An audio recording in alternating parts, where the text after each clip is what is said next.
So, writing a literature review. What does it mean to write a literature review for a dissertation or even for a paper, course paper? Essentially, write a literature review is not necessarily that cumbersome. It's only as cumbersome as we make it. So, I'm going to provide a few tidbits or trinkets to help ease the frustration and things of that nature to make the writing process much easier. I think the most time that individuals develop a certain level of anxiety is when they hear the number of pages that the literature review itself um, is comprised of, whereas it has to be 30 pages or more. Some for some universities or college or students or for theses, it may be more or less. So to get started, so how many papers have you written up to this point? You have taken previous classes that you have had to write papers where it may have been up to 750 words, up to 3,000 words. And how many pages did those papers consist of? For the most part, whatever, they could be like 4 to 20 pages, depending on, and also you have wrote on various topics. Most of the topics that you wrote on were based on previous works of literature review, scientific evidence, and things of that nature. So, um, again, the number of papers that you have written up to this point could have been in the dozens. So, just to think about writing the literature review, you shouldn't think any more different of this process than writing those previous papers. So, what were your previous papers based on? Your previous papers were based on scientific topics. They were based on scientific and empirical evidence. They were also peer-reviewed literature, things that had to go through, they could have been double-blind or single-blind or whatever the case may be, but they were peer-reviewed literatures that were included in these papers. They were based on what previous authors have said and what they have done, and they were also based on the author's findings, whereas um, they may have pointed out various implications or caveats or weaknesses in their literature that allowed you to determine that there was a gap in the literature to where the researchers have recommended that this needs to be done or that needs to be done or their research needs to be extended a bit further. So this is what your previous papers were based on. Again, this is the same thing that your literature review is going to be based on. So what were these papers not based on? These papers were not based on your personal opinion or on your unconscious biases. When you're writing paper, whatever, you want to state the facts. You don't want to bring yourself into the equations to say, I think this or I think that or things of that nature. So, what you want to do is you want to have your papers not be based on your personal opinions or your biases. They should be based on your facts. They should be based on evidence. They should be based on science.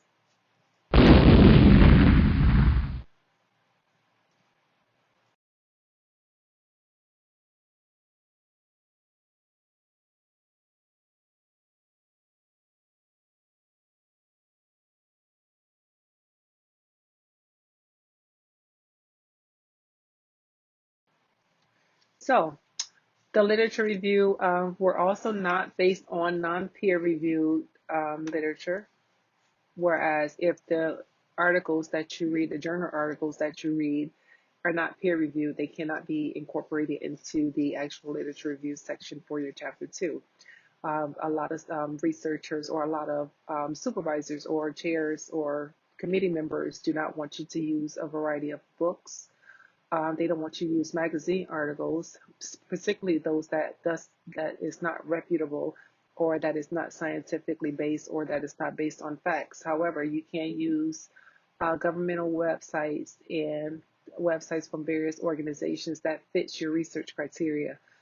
They don't want you to use direct quotes, whereas you're stating exactly what the authors have said. They don't want you to use blog posts, various websites, to show, again, to show that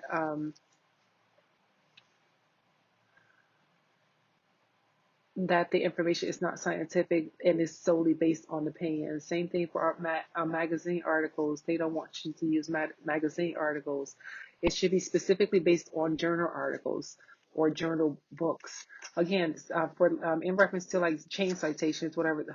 And it's kind of funny because the committee members or your supervisors may think that using chain citations are you being a lazy writer. Whereas there you will come across various authors that state the same thing but maybe in a different way, and you want to reference all these people because they said the same thing.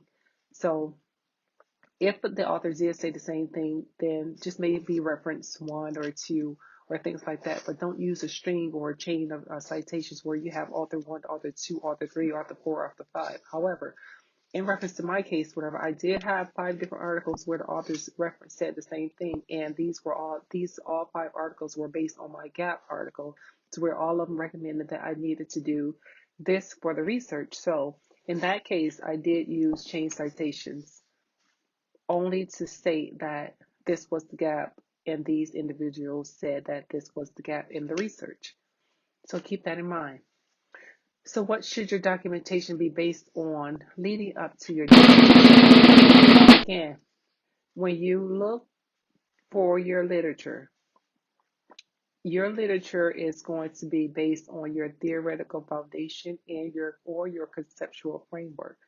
Theoretical foundations, or you can have multiple theories, or you can have multiple conceptual frameworks. It all depends on if you're doing a qualitative or a quantitative study, and it's all based on what you are trying to understand, what phenomena you are trying to investigate. Again, your research is going to be this is going to ground your research to say, this is what my study is based, this is based on these lived experiences, on the perceptions and things like that, to where you're taking the various themes from these theories or conceptual frameworks and apply them to your research, and then also applying them to your targeted population that will be under investigation. For example, using the Bandura's social cognitive theory. Take, for instance, if I wanted to use one, two, or all three of these references, I would associate all three of these references with a theme. So these would be my primary themes. Okay.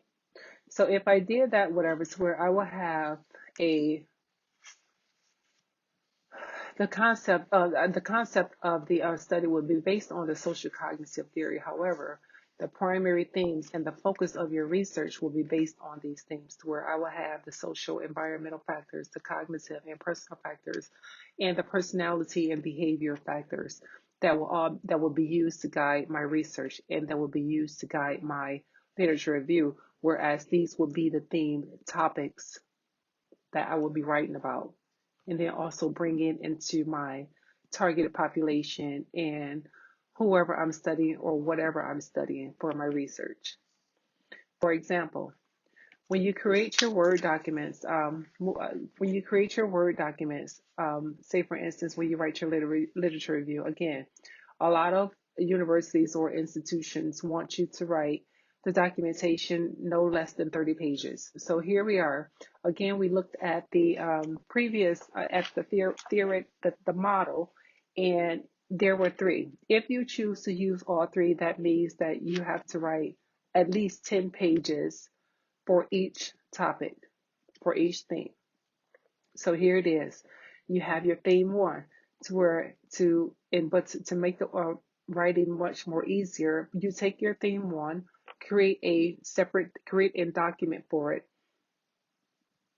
You take your theme two, you create a document for that as well.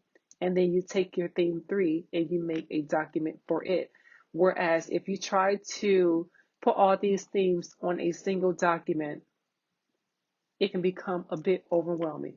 Yes, there you will have an outline based on your 10 strategic points, your perspectives, and then also working towards your proposal. You will have outlines in reference to that. However, to reduce the frustration of writing, I would suggest creating separate documents for each one of your themes and writing to that theme one at a time and focusing on one theme at a time. Once you get that theme done, then you move over to the next one and then you move over to the next one. 10 pages, it should be, it may be, that still may be a little bit much to write on one specific topic. And the same thing that goes for the other two themes where you have to write these 30 pages. So how are you going to do that? You read, you start reading. Also, as you are writing these themes, you are also making references in reference to your referencing these in-text citations as far as what this author said and what were the findings, what this author noted. Therefore, when it's time to make your references in your proposal or your dissertation, you could just simply copy and paste and make sure that they're in alphabetical order. And then also make sure that they're cited right. Use the APA citation manual or citation machine and things of that nature. So moving forward, so say for instance, so going back a little bit, if you say for instance, if you had these three, if you use all three of these themes, you have to write 10 pages per theme, at least where it's where one could be 11, 12 pages, one could be 9 pages, one could be 8 pages. You do the math. So what happens when you create sub themes or subtopics for each one of these themes that you have created? You have made your writing process so much more easier to whereas if I have theme one and I created a sub theme for it and I created a sub theme for each one of my main themes, that means I have cut my work in half. So now I do not have to write 10 pages per theme, but I can write 5 pages per theme and then 5 pages per sub theme. And also, so again, you want to make sure that you are writing to the theme first, one document at a time, and then you can write to the sub theme. That's again the same thing for all of the various documents. Here it is, you have 5 pages per document. Once you create all 5 of these documents, whatever, if you store them in a folder or whatever the case may be, what you can do is after you have written these documents, all you have to do is copy and paste this information over into your main or your live working document, which will be the proposal or the dishes, or will actually be the proposal. And that section is done. Therefore, once you finish theme one, you can move over to sub theme one and work your way through. And also, as you copy and paste this information, you'll also be copy and pasting your reference information over as well. Therefore, everything is tied together.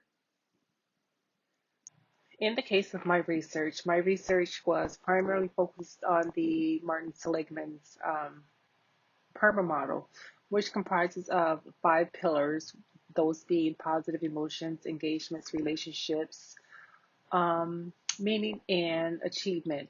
But I only use 3 of those models.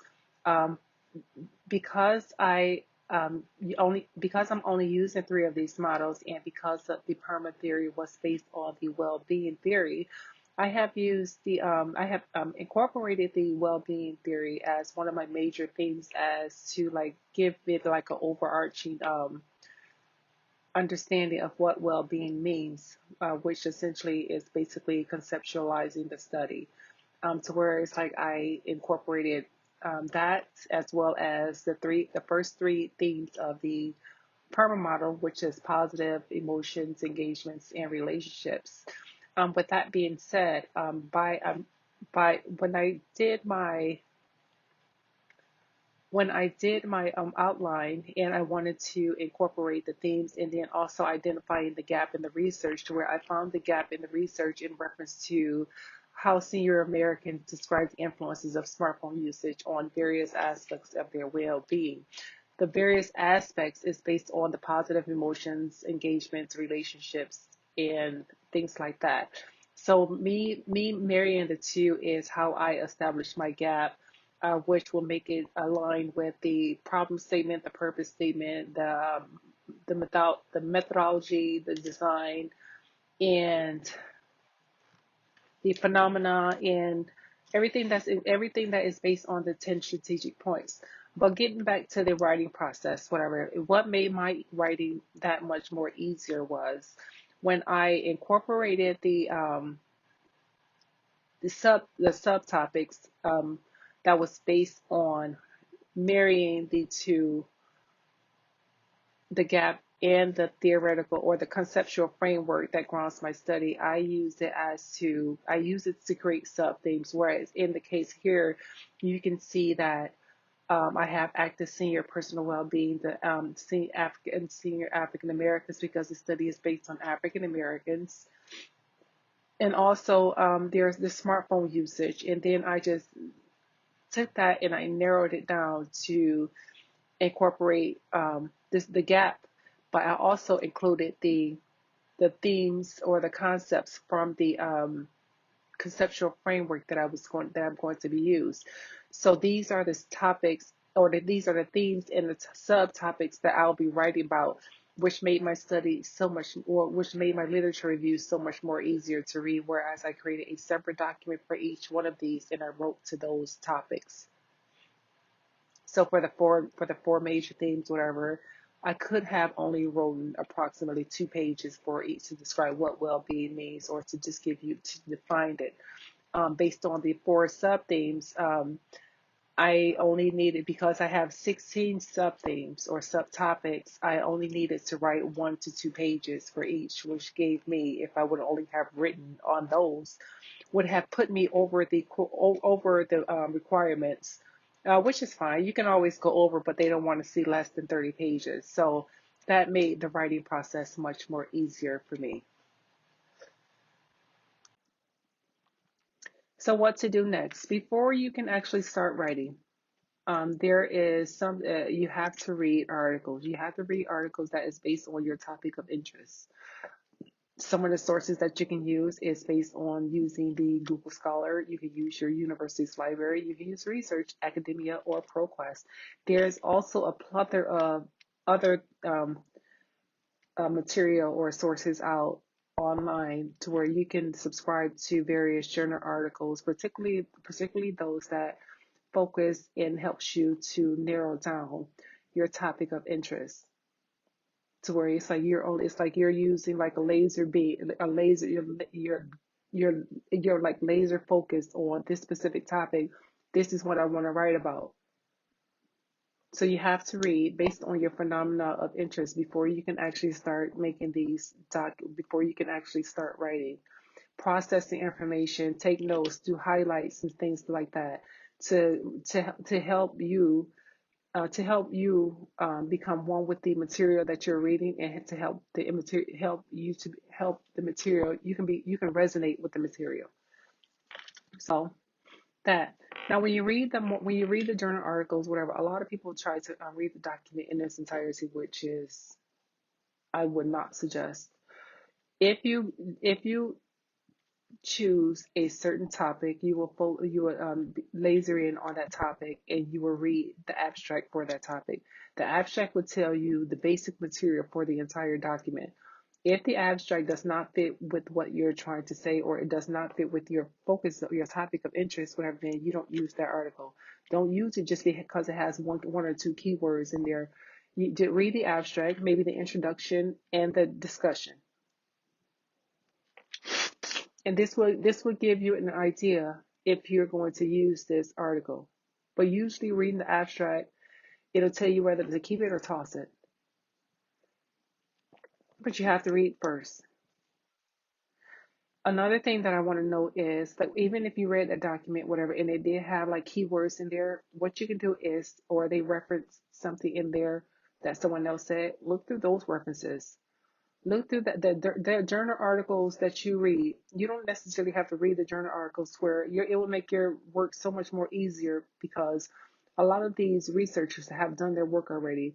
And 9 times out of 10, if you look for their references, particularly if you find an article that fills the gap or uh, helps you bridge the gap or whatever case may be, look through their articles, make sure that they're up to date, whatever, and pull the articles that they reference, and there you have it. They have done, and that means that they have done work for you, whatever. This will make your work so much less cumbersome. To where it's like this person has already done this research on the topic that I'm focused on. So I'm going to use the same articles that they've used. After you have sorted out your articles based on your themes and based on your sub themes, and you have put those into the various piles as far as like this article goes with theme one, this article goes with theme two, this article goes with theme three, or this article goes with sub theme one, sub theme two, or sub theme three. What you can do based on everything that you have read, if you highlighted things in that article, whatever, pull the theme one stack first, or however you want to work, and whatever you've highlighted will be 9 times out of 10 information that you want to use in your proposal or in your literature review. So in doing this, what you can do is, based on the separate documents that you have already created, you can take that information and put it in like your sub themes, put it in your documentation. This author said this, or blah, blah, blah, whatever this, and you make that reference. But also make sure you put that who said what in your references based on what you cited the in text contextually, if that makes sense. So again, this will make your document so much more easier. This person said this based on this theme. This person said this based on this sub theme, whatever. How does this? And then once you finish taking all of your notes, I mean, it doesn't have to be in order. Create a section for each author. After you created each document, read over the notes over and over again. Process the information. Therefore, you're able to synthesize it much better when it comes to writing. After you've taken all of your notes, highlighted, did whatever you need to do, then you can like sit those documents. You have gather all the information that you need to start your writing process. To complete this task within itself, it can take weeks, months for you to do this. I would suggest you start reading, that you would start developing a certain interest in reference to a certain topic earlier on in the program. Therefore, you're able to read the literature and see what authors are saying as far as like what needs to be studied, what needs to be done. 9 times out of 10, whatever, what needs to be said and what needs to be done based on the article that you have sparked interest in may not, they may not suggest, or you may not identify a gap. However, that does not necessarily mean that a gap does not exist. You just have to keep reading until you find the gap. Even if there is a topic that you have sparked interest in, 9 times out of 10 there may be limited literature on it, and you can't find that many articles on it. That means, I mean, there's nothing out there. So what you can do is, if you say, for instance, if you wanted to understand education from a teacher's perspective and how they not necessarily develop, but how they implement certain skills and qualities into their teaching curriculum, and it's based on a certain demographic, or a certain grade level, or a certain this or a certain that. There may not be a lot of literature out there to show you this information. So With that being said, because this information is not out there, does not mean that a gap doesn't exist. Again, you have to continue to read, or even if you have not established a gap based on your specific grade level or your specific demographic, your specific teacher, or your specific state that you want to study in, or things like that nature, whatever. It can be a wide range of reasons. But if an author identified this as this needs to be done from a different perspective, use that as your gap. Take that and run with it instead of like continuously frustrating yourself to where it's like, I need to find this gap. I need to find this specific. I need to find this specific. It's you saying that you want to find this specific gap, but in reality, the gap does not exist in the literature. You can only go by what everyone else has said. Again, um, and the same thing that goes for a topic. A lot of people come into the program trying to just like create a topic just off the bat. You cannot do that. Because who's to say that this topic is what your topic is going to be? Who's to say that this topic is going to be based on the gap that you find in this literature? Find your gap first. Find a theory that you want to use that supports this gap. Whereas, again, the whole teaching aspect of it, you can find a teaching model or teaching theory or a learning theory or something like that that goes into it, and you're going to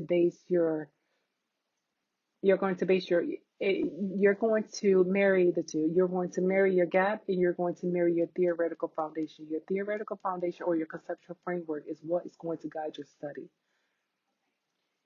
And then you bring your gap into that research. Whereas there's no literature review for teaching qualities or teaching pedagogical instructions or whatever the case may be. If I take for instance, if I went back to the cognitive behavior, the Bandura's theory, and I implemented the social factor is going to ground my theory. Whereas if I said teachers, how does teachers in this grade level incorporate certain teacher qualities into their learning or their teaching curriculum and things like that, or how do they apply these qualities to their teaching curriculum? I have to bring the social aspects to where it's like, how is this influenced by their from a social aspect? The second thing, how is that gap influenced by a personal or cognitive aspect, and how is this gap um, contributed? How is it impacted by personality and behavioral factors? I have to take all of this into consideration. So do not try to establish a title. Your title is going to be a live title until you get the date, right before you get the dean's signature. So stop trying to create a title. The first thing that you need to understand, or first thing that you need to do is find a gap in the literature. You need to have at least 3 to 5 documents that says the same thing, that to say that this research, this study needs to be done. After you find those 3 to 5 articles that says the same thing, that this study needs to be done, you look for your literature review. You look for your theoretical foundation. You look for your theoretical foundation or your conceptual framework, what is going to ground your study, and then you move forward from that. This will help you out. This will help significantly with you outlining your 10 strategic points and moving over to the perspectives. So keep that in mind. Once you have taken, okay, so moving forward, once you have taken all of the notes that you needed in reference to all of your themes and all of your sub themes, we're going to bring this information together. So where it's like a lot of people say, well, it took me hours and hours and hours of days and days and days for to write the first word on this document. How is that possible when you have taken all of these notes to say that these authors have said this, or this is what these authors have said? Even if you haven't not created an opening sentence, if you haven't created a closing sentence, start from the middle and work your way out. Therefore, once you say that this author said this, or once you say this author said that, wherever you start to synthesize this information, like pulling in various art authors and like piecing the puzzles together, you can start creating your topic sentences and you can start creating your transition sentences to the next paragraph. And then your closing sentence at the end of the to conclude with the based on the themes or the sub themes. To bring all of it together,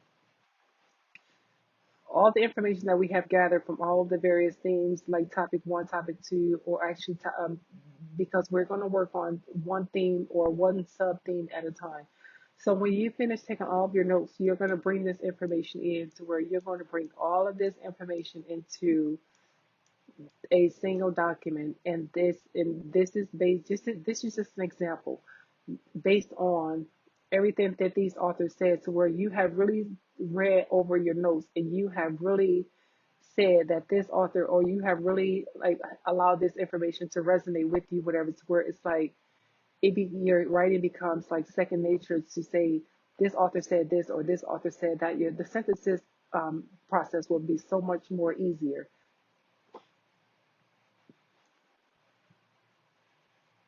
So that's how you bring the information together. What they do not want you to do is they don't want you to like create a paragraph where one author said this, one author said that. No, you have to tie in different authors into the equation to say this is what I'm doing. This I'm synthesizing information that way. That is the definition of synthesizing. What did this author say? How does this what does the next author say that relates to what the previous author said? I mean, just tying in things, tying in what different authors said in paragraph form is a form of synthesis. So after you brought all of this information together, and also again, make sure that you copy and paste your references into the reference section. Even after you have done all of that, you're going to continue to read various articles, because articles come out on a regular basis. On a regular basis, where they may have, if you signed up to like Google Scholar alerts, whatever, you're going to get like a flux of various articles that is going to keep coming in. That's people are. I mean, the publication never stops. There may be something that you have missed, some keywords that you may have missed, and things like that. Whatever. In reference to the keyword aspect, whatever is. I mean, the keyword section when you, particularly when you're searching. The library or your university's library, and keywords are key to like finding various information that relates to your topic of interest. So that is something to keep in mind, knowing what to search for and not just like searching for like generalized stuff. You have to be really specific in reference to what you are searching for to get the material that you need that is going to help you say what it is that you want to say, but is essentially what other article what to say what you want to say, but it's essentially what other authors have said. But this is where I want my research to go. So again, continue to read. Again, while you're reading, continue to take notes, continue to take notes, continue to take notes. You can even color code your notes to where it's like if you write a document, whatever, change the if you use this information and you've copied and pasted this information, highlight the information that you have copied and pasted already, the information that you have used already, highlight it in color for your separate documents, where they can even be color coded to where it's like this is where I got this information from. Also note that even if you take notes in theme one, that information can spill over into theme two. It can spill over into theme three. It can spill over into sub theme one, two, or three. So there may be some overlap in reference to what has been said and what has been done in reference to your theory and in reference to like the various topics or the population that you are willing to study or investigate. So keep that in mind as well. But in order to get to where you need to be, you have to continue to read. You have to start reading now. First year, start reading now. Start taking notes now.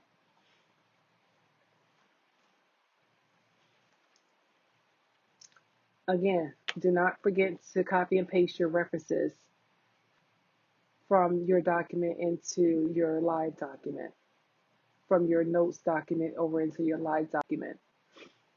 And that is the end of our presentation. So I hope you gained a lot from this. I hope you gained information from this in reference to um, how to do a literature review. This is like really brief, but it gives you like a gist of how to like write a literature review to where it's like, again, you have wrote several papers for previous classes. It's going to be the same concept. Everything is going to be based on facts. Everything is going to be based on science. Everything is going to be based on what other authors have said. It's not going to be based on what you want people to hear or what you want to say in the literature.